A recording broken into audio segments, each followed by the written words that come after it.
6번 그림은 각국의 명목 GDP와 실질 GDP. 명목, 실질 나오면 이제 우리 떠오르는 게 있죠. 자, 우리가 미시경제 공부하고 나서 거시경제 공부했죠. 우리 사회문화에서는 미시적 관점, 거시적 관점 이렇게 있잖아요. 경제도 미시적 관점, 거시적 관점이 있다고. 미시적 관점이 뭐예요? 시장의 가격 이론이죠. 거시적 관점은? 이건 물가 이론이잖아, 물가 이론. 가격은 개별 상품의 교환 가치를 화폐로 표시한 것이 가격이고, 이 가격 무리를 통틀어 가지고 소비자들이 사고 파는 물건, 생산자들이 사고 파는 물건, 수출입 상품들의 사고 파는 물건들의 가격을 종합해 가지고 평균 내면 그게 물가가 되는 거라고. 그래서 물가에는 소비자 물가가 있고, 생산자 물가가 있고, 수출입 물가가 있고, 이걸 그냥 통틀어 가지고 그냥 한 통에다 다 걷어갖고 종합해 가지고 쏙 뽑아낸 종합 물가 지수. 그게 GDP 디플레이터라는 게 있어요. 다 공부했던 거야? 공부했던 거야. 그래서 이제 그림으로 우리가 공부할 때에는 가격 이론은 프라이스 퀀티티. 독립변수가 뭐예요? 먼저 변하는 게 뭐야? 가격이잖아요. 가격이 먼저 변할 때 수요량이 변하는 모습을 그림으로 그린 게 수요 곡선이죠. 이걸 이제 수요 법칙으로 설명하는 거죠. 근데 수요 법칙이라는 건 뭐야? 가격과 수요량 간에, 소비량 간에 반대로 움직이는 거죠. 역의 방향으로 움직이는 거잖아. 그래서 수요 곡선은 항상 우하향하잖아요. 오른쪽으로 할수록 아래로 내려간다고. 근데 이게 이제 소비자 입장에서 소비 활동할 때 나타나는 현상이라면 공급자 입장에서 가격이 오르면 많이 만들어 팔려고 그러고 가격이 내리면 싸니까 조금만 생산하려고 그러겠죠. 그래서 이걸 공급법칙으로 이 공급곡선을 설명하는데 가격과 공급량, 생산량은 항상 같은 방향으로 움직이겠죠. 비싸면 많이 만들어 팔려고 할 것이고 싸면 조금만 만들어 팔려고 한다고. 그래서 공급곡선은 항상 우상향이야. 항상 우상향. 물론 여기에는 이제 예외도 있어요. 수요법칙의 예외가 뭐였어? 가수요, 뭐 위풍제, 뭐 매점 이런 거, 사재기 이런 거. 공급법칙의 예외는 뭐 있었어? 매석, 독점 공급이라든가 노동의 공급 곡선이라든가 골동품의 공급 곡선이라든가 이런 것도 이제 공급법칙 적용이 안 되잖아요. 그래서 이걸 제가 두 개의 가인날이라고 표현했죠. 가인날 하나가 종이 붙자르잖아. 이 소리는 누가 냈어요? 오른손이 냈어요? 왼손이 냈어요? 그 얘기야. 이 소리 안 나잖아. 이게 날라면 만나야 된다고. 종이가 잘려지려면 가위의 양날이 만나야 된다고. 소비자와 생산자가 만나야 된다고. 그 만나는 공간이 시장이라고. 그래서 이 가격 이론은 그 전제가 뭐냐면 시장이 있다는 걸 전제로 하는 거야. 근데 이제 시장의 형태에 대해서 우리가 공부했잖아요. 거래되는 물건이 뭐냐 가지고는 생산물 시장과 생산 요소 시장으로 나눠졌어. 그러니까 가게만 놓고 본다면 생산물 시장에서는 수요자지만 생산 요소 시장에서는 공급자의 역할을 한다고. 생산 요소 시장에서 그러니까 토지가 거래되고 자본이 거래되고 노동이 거래되는 생산 요소 시장에서는 가게는 공급자고 기업이 수요자라고. 그런데 이게 이제 거래되는 물건이 무엇이냐 가지고 구분한 거고, 시장에서 어떻게 경쟁이 이루어지느냐. 그러니까 소비자하고 생산자가 몇 대 몇으로 싸우느냐. 1대1로 싸우느냐. 1대 다로 싸우느냐. 이런 거잖아요. 그러니까 소비자도 셀 수 없을 정도로 많고 생산자가 셀 수 없을 정도로 그냥 팍 터지게 싸우는 거야. 이걸 완전 경쟁 시장이라고 해요. 근데 소비자는 많은데 공급자는 딱 한 사람이야. 1대 불특정 다수가 싸우는 거야. 이게 독점 시장이야. 근데 공급자가 몇 명 안 돼. 이게 과점 시장이야. 근데 공급자도 셀 수 없이 많고 소비자도 셀 수 없이 많은데 소비자가 그 셀 수 없이 많은 공급자 중에 딱 찍어가지고 그 물건만 사. 이른바 단골이 형성된 시장. 이 시장을 뭐라고 하지? 독점적 경쟁 시장이라고 해. 그래서 완전 경쟁 시장은요, 이게 이론적으로만 존재하는 시장이야. 그래서 일물 일가의 법칙이 적용되고 상품의 질이 다 똑같고 정보도 완벽하고 이런 시장이라고. 그리고 가격 이외의 모든 조건은 다 동일하다고 보는 것이죠. 그래서 완전 경쟁 시장에서는 유일한 선택의 기준이 뭐다? 가격밖에 없어. 가격. 그래서 이때 이 시장은 어떤 시장을 전제로 한다? 완전 경쟁 시장을 전제로 해요. 그래서 그 나머지 시장, 뭐 독점적 경쟁 시장이다, 독점 시장이다, 과점 시장이다. 이건 그 시장의 특징만 기억하시면 돼. 여기서 일일이 설명 안 해도 여러분 갖고 했을 테니까 시간 낭비하지 않을게요. 그래서 이 완전 경쟁 시장만 이론적으로 존재하는 시장이고 현실적으로 존재하는 시장은 전부 불완전해요. 그러니까 불완전하다 보니까 일방적으로 소비자가 피해볼까요? 생산자가 피해볼까요? 소비자가 피해봐요. 왜냐하면 완전 경쟁 시장은요, 소비자와 생산자가 셀 수 없이 많은 사람들끼리 이렇게 세력이 팽팽하다 보니까 이 수요자와 공급자가 만나서 여기서 가격이 만들어진다고, 그리고 여기에서 시장 거래량이 결정이 된다고. 그러니까 이 가격은 얘가 결정하는 거야, 얘가 결정하는 거야? 만나야 된다니까? 얘가 결정하는 것도 아니고 얘가 결정하는 것도 아니에요. 말을 바꾸면 시장 가격에 얘가 영향을 줘, 안 줘? 영향 안 준다니까? 소비자가 시장 가격에 영향을 줄 수가 없어요. 생산자 몇 명이, 그러니까 여기서 소비자 한두 사람이라고 생각해요. 소비자 한두 사람이 시장 가격에 영향을 안 준다니까? 생산자 한두 사람이 시장 가격에 영향을 안 준다니까? 이걸 좀 유식어 말로 뭐라고 표현해? 프라이스 테이커. 소비자나 생산자나 모두 시장 가격의 수능자야. 이게 완전 경쟁 시장이에요. 그런데 현실의 시장은 전부 불완전하다고 그랬죠. 독점 시장, 과점 시장, 독점적 경쟁 시장, 이게 전부 불완전해요. 그래서 이 불완전 경쟁 시장은 공급자가 시장을 지배한다니까. 그래서 공급자가 프라이스 메이커야. 가격을 마음대로 설정하고 만드는 사람이라고. 그러니까 기업이 그 가격의 결정자니까 기업에게 유리하게 가격을 결정하겠지. 그러니까 누가 피해봐요? 소비자가 피해본다고. 그래서 이때 갑질하는 생산자를 칼을 빼들고 무찌르는 사람이 누가 있어? 정부라고, 그게. 정부가 개입해서 이제 생산자를 보호할 때, 또 소비자를 보호할 때 이제 가격을 규제하는 건데, 초과 공급, 초과 수요, 이거 다 설명 안 해도 되겠죠? 이 그림 하나로 이제 가격 이론은 끝나는 거지. 그런데 이제 거시로 가면, 자, 이제 이 가격을 종합해서 평균낸 거니까 이걸 뭐라고 한다고 그랬어? 물가야. 그 다음에 이게 수량이잖아. 이건 가격이고. 이건 수량, 생산량 또는 소비량. 근데 수량을 이제는 화폐로 표시해야 된다고. 화폐? 몇 개 만들었냐, 이게 중요한 것이 아니라 몇 원어치, 몇 달러어치 만드느냐, 이게 중요하잖아요. 그것이 곧 그 나라의 국민 소득으로 연결된다고. 그런데 이 국민 소득을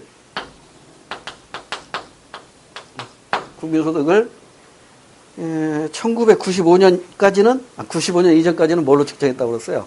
GNP로 측정했어. 근데 이제 1995년에 가트 체제가 무너지고 WTO 체제가 출범하면서 이제 GNP는 의미가 없어졌어. 그래서 이제 뭘로 측정한다? GDP로 측정해. GDP로 측정해. 그런데 여기서 이제 문제는 뭐냐면 이 수량이라는 게 즉 만들어서 팔리는 양인데 이 완전 경쟁 시장의 특징은 만드는 대로 다 팔리는 시장이라고 그랬죠.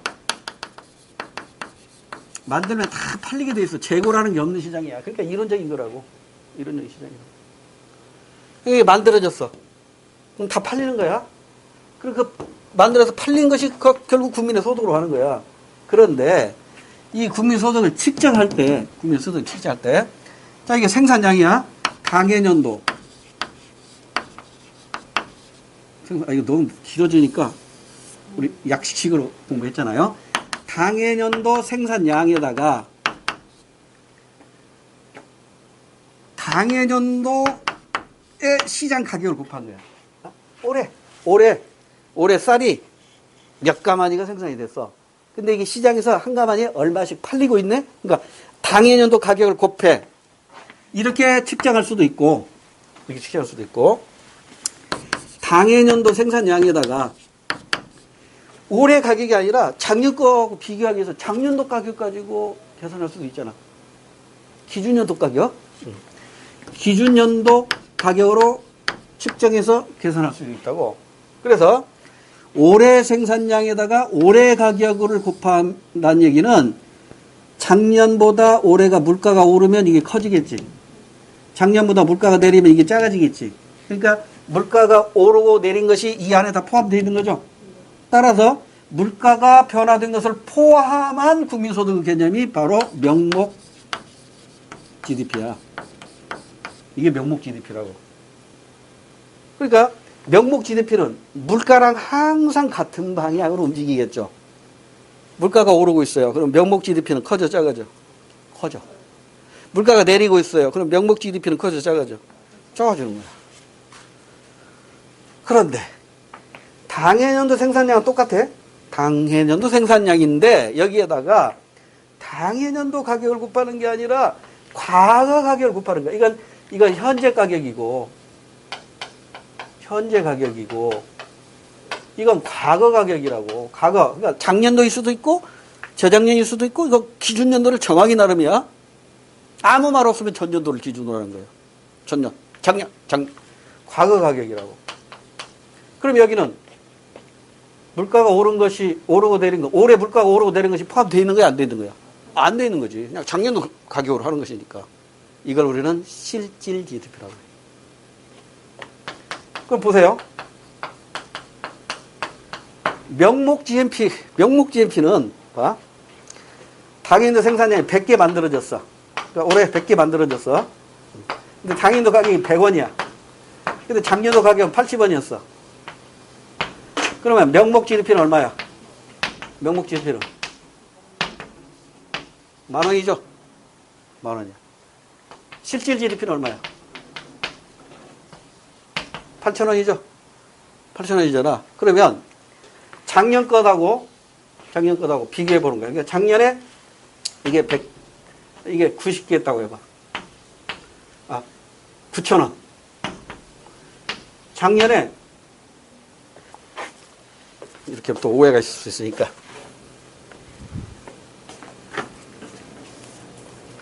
작년에 100개 생산돼 가지고 작년에 90원이었어.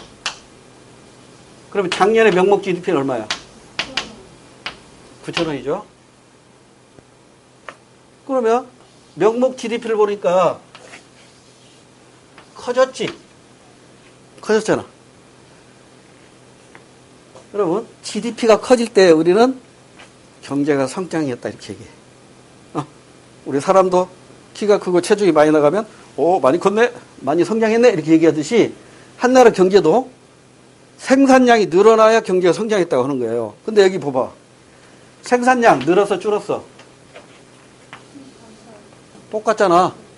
똑같은데 가격이 비싸져 가지고 이게 커진 거잖아. 그럼 이거 경제 성장이라 할 수 있어, 없어? 없다고. 그러면 경제 성장을 명목 GDP로 측정하면 경제 성장의 여부를 알 수 있다, 없다?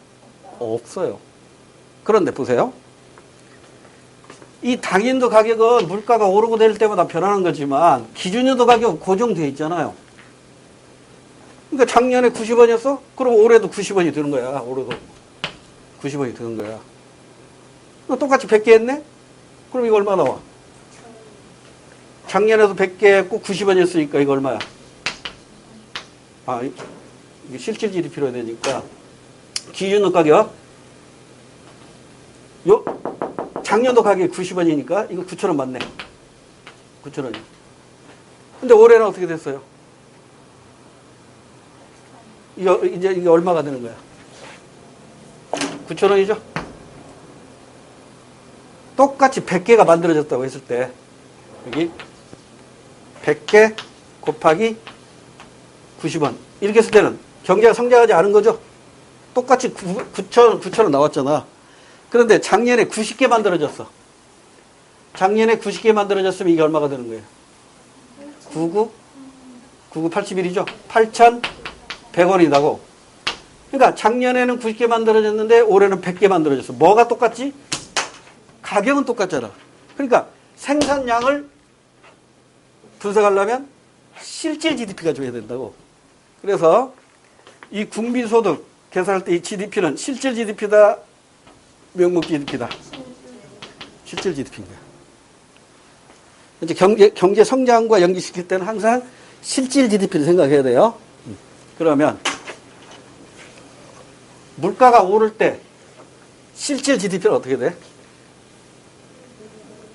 물가가 오를 때 명목 GDP는 올라가지만 실질 GDP는 물가가 오르더라도 옛날 가격, 싸진 가격으로 하니까 작아지겠지. 그러죠? 그러니까 명목 GDP는 항상 물가랑 같이 가. 같은 방향으로 가요.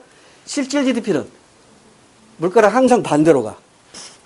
자, 더 쉽게 해볼게. 여러분 용돈이 일주일에 5만 원 쓴다고 가정합시다. 5만 원 써요. 물가가 오르면 오를수록 여러분의 용돈의 가치는 커져요, 작아져요? 작아지는 거라고. 물가가 오를수록 여러분의 실질적인 용돈의 가치는 작아지는 거라고. 이해됐죠? 그러니까 항상 명목적인 것은 물가랑 같이 가. 실질적인 것은 물가랑 반대로 가. 이거 꼭 기억해 두세요. 그래서 이 시험 문제에서 기본적으로 많이 나왔던 게 이거잖아요. 타임. 시간의 흐름에 따라 이 GDP가 명목 GDP, 실질 GDP야. 물가가 오르고 있는 거예요? 내리고 있는 거예요? 명목은 지금 일정하니까 잘 모르잖아. 근데 지금 실질이 커지고 있죠? 그럼 물가가 하락하고 있는 거지. 물가가 하락하니까 실질 GDP가 커지는 거라고. 바꿔볼까? 물가 오르고 있어요? 내리고 있어요? 실질 가지고는 판단이 안 서니까 명목이 커지고 있잖아요. 그럼 물가가 오르고 있는 거라고. 그러면 물가가 오르고 내리는 것을 이 명목 GDP와 실질 GDP 가지고 계산할 수 있겠죠. 왜냐하면 실질 GDP는 물가가 오르고 내리는 것이 고려돼 있어, 안 돼 있어? 안 돼 있지만 얘는 물가가 오르고 내리는 것이 고려돼 있잖아요. 그러죠? 그럼 이걸 공식으로 표시하면 이렇게 돼. 실질 GDP를 구하려면 물가가 오르고 있다고 가정해봐. 물가가 오르고 있을 때 명목 GDP를 물가가 오르고 내린 것을 지수한 물가지수 나누면 된다고. 물가지수라는 건 항상 기준이 100이에요. 그러니까 물가가 오르면 물가지수는 얼마야? 100보다 커. 물가가 내리면 물가지수 100보다 작다고. 이렇게 된다고. 그러면 이 공식 이제 이해됐죠? 실질적인 거, 그러니까 물가가 오르고 내리지 않는 실질적인 GDP, 국민소득을 알려면 물가가 오르고 내린 것이 고려된 명목 GDP를 물가가 오르고 내린 것을 지수화한 물가지수로 나눠주면 돼요. 그러니까 물가가 올랐다는 얘기는 분모가 커진 거지. 분모가 커지니까 실질이 있으면 작아지는 거야. 그러니까 실질하고 물가는 항상 반대로 움직여요. 명목은 이게 커졌다는 얘기는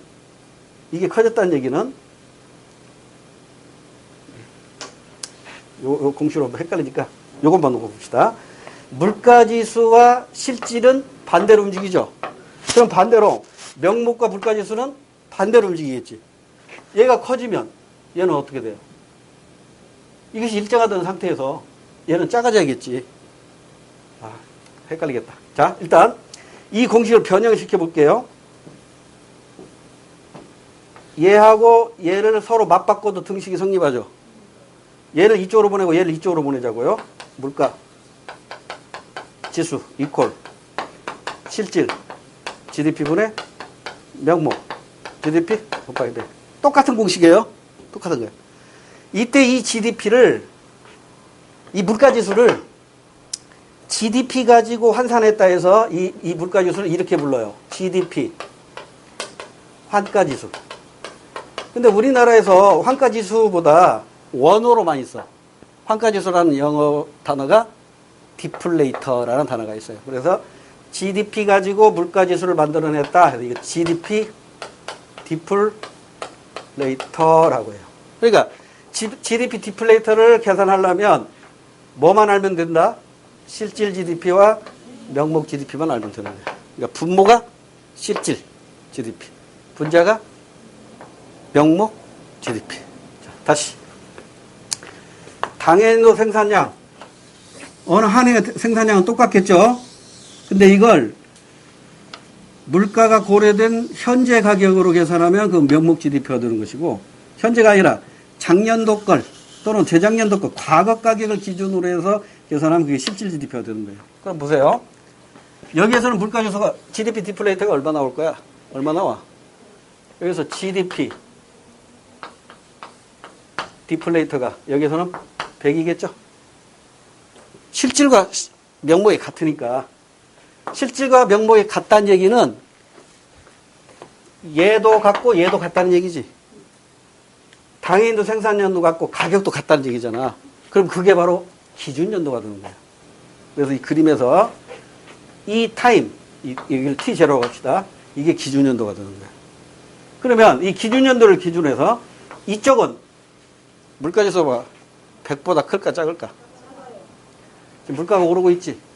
물가가 오르고 있으니까 이게 100보다 작아야겠지. 물가 지수가. 봐. 실질이 여기 있고 실질이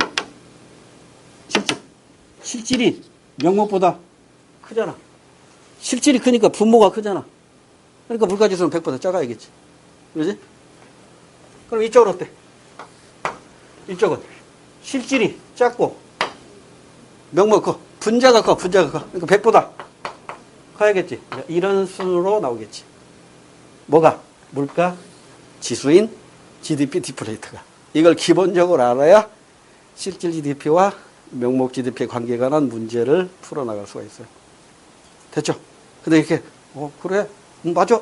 이 정도 수준을 가지고 시험장에 가시면 안 됩니다. 이렇게 설명하면 식사하면 다, 그래, 맞아. 이거지. 시험장에서 그냥 바로 응용할 수 있어야 된다고. 그러니까 자꾸 문제 풀어봐야 돼요. 눈으로 봐도 모르는 사람 어디가 있어. 설명해주고, 맞아. 그래. 바로 응용하기 위해서 내 걸로 만들어야 돼요. 여러 번 써봐야 돼. 여러 번 써보세요. 그냥 안 보고서 막 쓸 줄 알아야 돼. 책 보고 노트북 쓰지가 아니라 나 혼자 막 쓸 줄 알아야 돼. 자, 20번 문제로 갑니다. 옳은 걸 찾으라고 했고, 물가 수준은 당연히 GDP 디플레이터로 측정합니다. GDP 디플레이터 공식이 어떻게 된다고? 실질 GDP분의 명목 GDP. 100이면 물가는 안정적인 거고, 기준연도에서 물가 GDP 디플레이터는 항상 100이 나오겠죠. 100보다 크면 물가가 오른 거고, 100보다 작으면 물가는 하락한 거다. 이걸 알아야겠지. 자, 그림을 보니까 명목 GDP 변화율이네. 변화율이니까 양의 값과 음의 값 다 나타날 수 있죠. 거기 보니까 명목 GDP는 실선인데 음의 값은 없네. 다 오르기만 했네. 0은 뭐야? 0은 커지지도 작아지도 않은 똑같다는 얘기야. 그러니까 2016년도 명목 GDP는 2015년도하고 똑같아. 오케이? 변화율이 0이니까. 그 다음에 점선이 실질 GDP 변화율인데, 실질 GDP 변화율이 2013년에는 같았네. 같았다가 점점점 명목 GDP 변화율보다는 낮게 변하고 있네요. 그러니까 명목 GDP는 커질 때 실질 GDP도 커지는데 명목보다는 적게 커진단 말이야. 그럼 물가가 오르고 있는 거야, 내리고 있는 거야? 오르고 있겠네. 그러잖아. 지금 명목 GDP 변화율이. 명목 GDP 계속 오르고 있잖아요. 2015년까지는 물가가 오르고 있는 거야. 2016년에는 물가가 오르지 않았네. 명목 GDP가 똑같으니까. 경제 성장은 뭘 가지고 할 수 있다? 실질 GDP 변화율. 그러니까 2013, 2014, 2015년까지는 경제가 성장했죠. 근데 2016년에는 실질 GDP 변화율이 마이너스지. 그럼 이건 경제가 성장한 게 아니라 경기 침체에 빠진 거야. GDP가 줄어든 거야, 오히려. GDP가 오히려 줄어든 것이니까 그렇게 이해하고. 자, 여러분 이제 옳은 거 찾아봅시다. 2013년은 경제 규모가 가장 작다. 자, 경제 규모는 명목 GDP보다는 실질 GDP 변화율로 판단하는 게 빠르겠죠. 정확하겠지. 근데 지금 다 양의 값이잖아, 실질이. 그러다가 2016년에 마이너스 3인데 그 전에와 그 전에가 이미 3, 3으로 6%나 올랐어. 그러니까 이 마이너스 3 털어내더라도 GDP는 계속 커지고 있는 거라고. 그러니까 2013년의 경제 규모는 가장 작을 수밖에 없겠지. 이해됐나요? 사람 키로 할게. 2012년에 키가 100cm였어. 2012년에 100cm, 키가 100cm였어. 그럼 2013년에는 키가 몇 cm가 된 거야? 105가 된 거야. 2014년에는 얼마 된 거야? 105의 3%야. 105의 3%니까 3보다는 커. 그러니까 108점 얼마 되겠지. 그러지? 더 정확히 알고 싶은 분은 집에 가서 계산기 두드려 보세요. 그 다음에 2015년도 3%인가? 3%. 그러니까 이것에 또 3%라고. 그럼 이것은 3, 4, 10이니까 이거 109점 얼마 나오겠네. 그러지? 그 다음에 110점 나오나? 하여튼 커졌어. 그 다음에 2016년은 이것의 3%가 준 거라고. 이것의 3%야. 이것의 3%면 3, 3은 3927. 그러면 107? 7점? 얼마? 나오겠지. 정확히는 모르지만 제일 작은 건 뭐야? 이게 제일 작고 그 다음에 이거잖아. 그러죠? 그러니까 여기서는 지금 이걸 기준으로 하니까 얘가 제일 작을 수밖에 없는 거야. 산수 문제를 내가 너무 어렵게 설명한 것 같다. 1번 정답이에요. 자, 나머지는 왜 틀렸는가 우리가 분석할 수 있어야 돼요. 물가 상승률이 가장 높다. 어라? 물가 상승률이 가장 높은 게 2013년입니까? 명목 GDP와 실질 GDP 차이가 크면 클수록 물가 상승률이 높은 거잖아. 2016년이 물가 상승률이 가장 높겠지. 그 다음에 2016년에 물가 수준이 가장 낮다. 아니야? 가장 높아. 2016년이. 이것도 틀렸고. 2013년이 물가 수준이 가장 낮겠지. 이 그래프 상으로 본다면. 왜냐하면 계속 물가가 오르고 있으니까요. 명목 GDP 계속 커지고 있잖아. 그 다음에 4번에 2014년과 2015년에 실질 GDP 증가액은 같다. 2014. 비율이 3%지만 똑같은 규모는 아니잖아. 3% 커진 것에 또 3% 커진 거니까 뒤에 있는 게 더 큰 거야. 그러니까 2014년보다 2015년도가 조금 더 커요. 오케이? 됐고 사회로 갑니다. 사회 반절만 해도 목표 달성해요. 반절 못해도 돼. 시간 그렇게 얽매이진 않으니까. 이것도 빠졌네. 여기 지금 아무것도 없잖아. 여기는 이거 있는데 이건 없잖아. 그리고 여기 물가하고 여기 국민소득 GDP인데 실질 GDP니까 여기에 시장의 이 수요를 다 합친 것이 이렇게 와야겠지. 이걸 어그리게이트 디맨드, 어그리게이트 쌓아놓는다, 모아놓는다 이런 뜻이야. 어그리게이트 디맨드. 이걸 뭐라고 불러? 정수요. 바로 나와야지. C, I, G, X로 구성이 돼. 민간 소비, 민간 투자, 정부 지출, 수출 이걸 다 합치면 총 수요가 돼. 그런데 이 중에 얘들은 가계, 기업, 정부니까 국내 수요고 얘는 수출이니까 해외에서 필요로 하는 거라고. 해외 수요. 이걸 합치면 총수요가 되는 거예요. 민간 소비가 늘어나면 총수요? 늘어나겠지. 그럼 총수요 곡선이 이렇게 가겠지. 민간 소비가 줄어들었어. 총수요 줄어들겠지. 그럼 총수요 곡선이 이렇게 가겠지. 증가는 오른쪽, 감소는 왼쪽. 오케이?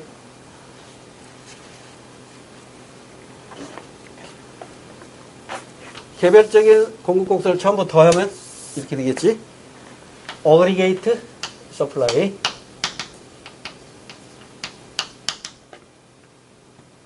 뭐가 나와야지? GDPM. GDP는 국내에서 생산된 거지. 수입은 해외에서 만들어진 거지. 해외 공급. 그러면 이퀄점 이 점에서 이 물가 수준에 이만큼 우리 국민들이 소득을 얻은 거예요. 일들을 얻은 거야. 이걸 구할 수 있을까? 우리가 중요한 건 국민소득. 우리나라에서 우리 국민들이 얼마나 벌어들었는가. 이걸 구할 수 있어야 되거든.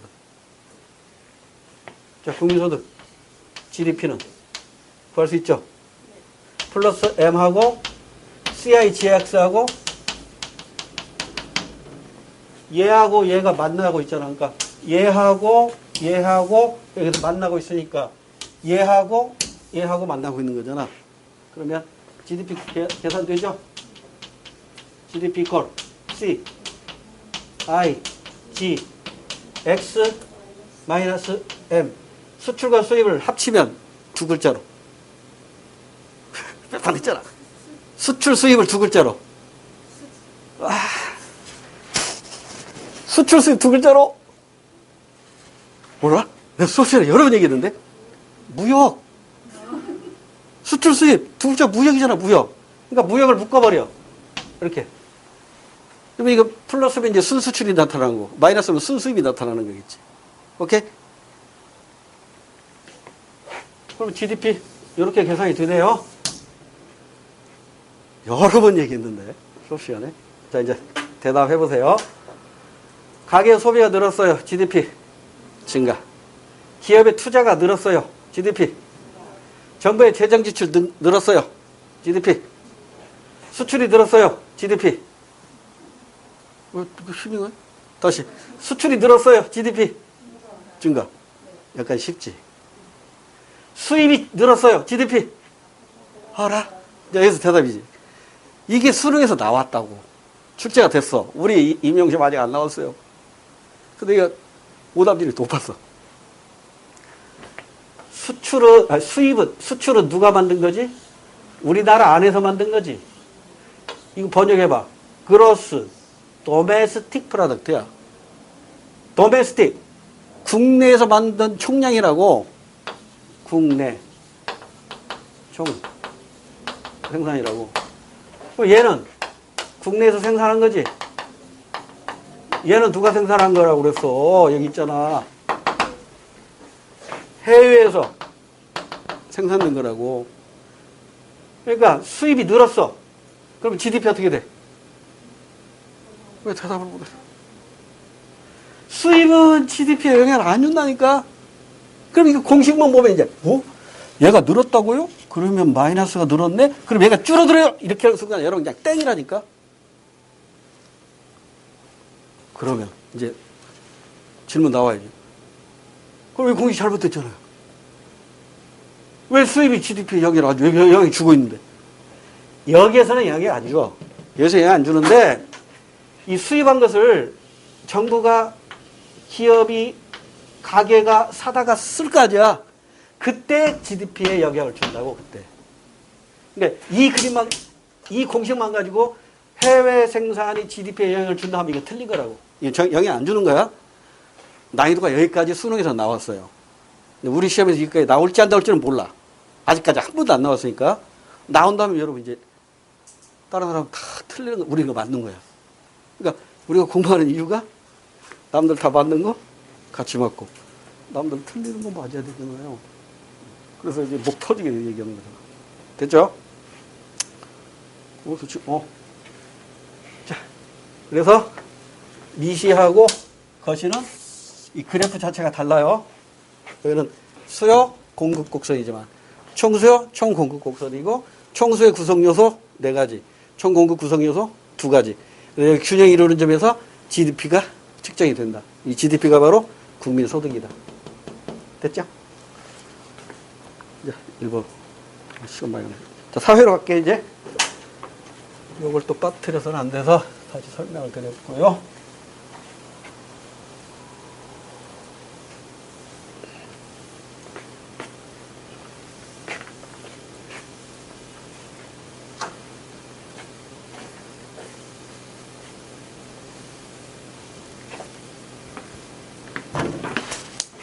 자, 이제 사회 1번으로 갈게요. 그림은 문화 이해 태도입니다. 옳은 걸 고르래요. 문화 상대주의, 자문화적 힘주의. 두 개밖에 안 나왔네. 각각 문화 상대주의와 자문화주의. 저 위에 그림 보니까 문화 사대주의가 있고 그 다음에 A, B가 있네. 이거 우리 공부했잖아요. 이거 이렇게 공부했죠. 문화에 대해서 문화의 올바른 탐구 태도 세 가지가 있었죠. 첫 번째가 뭐였더라? 상대론적 관점 또는 상대주의적 관점 이렇게 표현하기도 해요. 상대론적 관점. 두 번째가 비교론적 관점. 세 번째가 총체론적 관점. 이게 세 가지. 점수 주는 문제죠. 상대론적 관점의 의미가 뭘까요? 이 의미는 문화는 평가 대상이다 아니다. 평가 또는 우열을 가릴 수 없다 라고 보는 관점이야. 그러면 반대의 관점이 있겠네? 우열을 가릴 수 있어. 얘는 평가, 즉 우열을 가릴 수 있어. 우열을 가려보니까 우리께 치고네. 우열을 가려보니까 너네께 낫다. 야, 너네께 좋아. 이걸 이제 문화 국수주의라고도 하고 이걸 문화 사대주의라고도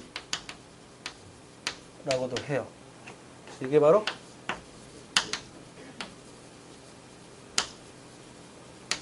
절대론적 관점이겠죠. 그러니까 결국은 이게 가장 이상적이죠. 이게 가장 이상적이에요. 이건 문화를 평가 대상으로 보니까 이건 바람직하지 않다고. 바람직하지 않아요. 왜냐하면 문화 자체가 그 사회가 처해 있는 자연 환경이나 사회적 여건을 극복해 나가는 과정에서 만들어진 산물이기 때문에 여러분 추운 지방에서는 온도를 깔지만 더운 지방에서는 대충 마루를 깐다고. 그럼 어느 게 더 좋은 문화야? 어떻게 판단하냐고 그걸. 그러니까 각 사회의 입장에서 그 문화를 이해하는 태도가 필요하다고.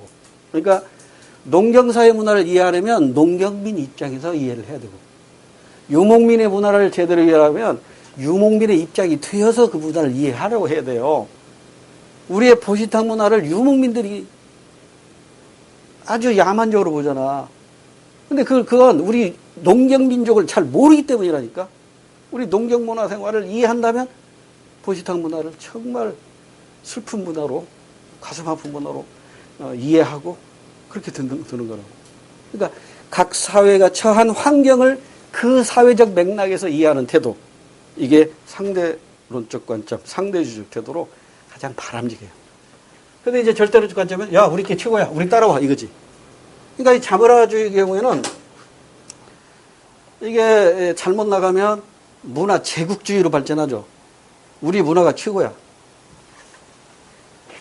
우리 따라와. 그러잖아요. 이게 문화 제국주의라고. 그러니까 이것의 문제점은 문화 제국주의고. 타문화주의는 우리 거 형편없다. 너네께 최고야. 그러면 자기 문화의 정체성을 잃어버린다고. 자기 문화의 정체성을 잃어버린다. 이게 이제 문제점이죠. 그다음 비교론적 관점은 여러 번 얘기했는데 문화의 보편성과 뭘 비교하죠? 특수성을 비교해가지고 타문화를 이해하자는 거야? 자문화를 이해하자는 거야? 자문화를 객관적으로 이해하자는 관점입니다. 그래서 수능에서는 이렇게 나왔어. 틀린 것으로 정답이. 비교론적 관점은 문화의 보편성과 특수성을 비교하여 타문화를 객관적으로 이해하려는 태도이다. 땡이지. 타문화가 아니라 자문화. 그 다음에 이제 총체론적 관점은 이것도 이제 시험에 나왔는데 이거 뭐냐면 이를테면 각 문화 요소는 독립되어 있는 게 아니라 유기적으로 연결이 되어 있다는 거예요. 각 문화 요소는 유기적으로 연결이 되어 있기 때문에 이를테면 어떤 하위 문화가 있어요. 서브컬처가 있어. 어떤 부분 문화가 있어. 그러니까 청소년 문화가 있다고 해봐봐. 이 청소년 문화와 그 음악이 이제 만나서 그러면 청소년 문화, 청소년 또 음악에 대한 열기가 굉장히 뛰어나잖아요. 노인하고 음악하고 만나면 뽕짝이겠지만 요즘 또 그게 뜨대. 요즘 뭐지? 트로트 맞죠? 우리 세대에서는 뽕짝이라고 했는데 요즘 트로트라고 돼. 어제 우연히 tele보니까 8살짜리가 9살짜리가 와서 노래 부르는데 여러분 어떻게 판단할지 모르지만 저는 아이고 제가 커서 뭐 어쩌려고 애기가 애기다고 해야지. 저는 그 생각이 번쩍 들더라고요. 여러분 다른 생각도 보는 시각이 다를 수도 있어요. 저 성장 가능성이 높다 뭐 이렇게 볼 수도 있어요. 근데 나는 그렇게 안 보이더라고. 자 일단 봐요. 청소년 문화와 예술 문화가 만났어. 그럼 여기서 엄청난 시너지 효과가 나타나겠죠. 우리 케이팝 보세요. 케이팝. 우리 이게 떼그리 문화 아닙니까? 혼자 사는 것보다 막 뭉치면 더 잘하잖아요. 우리 한국 사람들이. 역사적으로 보면 우리 고조선이 생겨나서 970번 이상을 외세의 침략을 받았대요. 970번 이상을 외세의 침략을 받았대요. 그런데 그 전쟁 고비고비 다 넘기고 지금까지 우리 한민족으로 살아나고 있다고. 이런 역사가 없대요. 외국 사람들 그런 역사가 없다는 거예요. 그러니까 정말 끈질긴 민족이야, 우리는. 끈질긴 민족. 그러니까 하여튼 위기 때마다 묵히잖아요. 금모기 하는 민족 봤어요? IMF 때 금모기 누가, 어느 민족이 그렇게 하냐고. 우리는 하니까 하지. 그러니까 이게 서로 이게 다양한 문화가 있는데 다양한 문화가 결합되는 순간 엄청난 에너지가 나오잖아요. 그러니까 하위 문화, 서브컬처 플러스 서브컬처 하고 전체 문화는 어떤 관계냐. 이게 시험문제 나왔던 거예요. 어떻게 되죠? 이렇게 돼요. 하나하나 놓고 보면 별 볼이 없어. 뭉치면 엄청난 시너지가 나타나요. 이걸 우리는 뭐라고 표현해요? 문화를 이해할 때 이렇게 봐야 된다는 거예요. 총체론적 관점으로 봐야 된다는 거예요. 자, 그럼 이제 1번 문제 풀리겠죠? A가 뭐예요? 서로 다른 문화 간에 우열이 존재한다고 보는가? 이게 실선이 얘네요.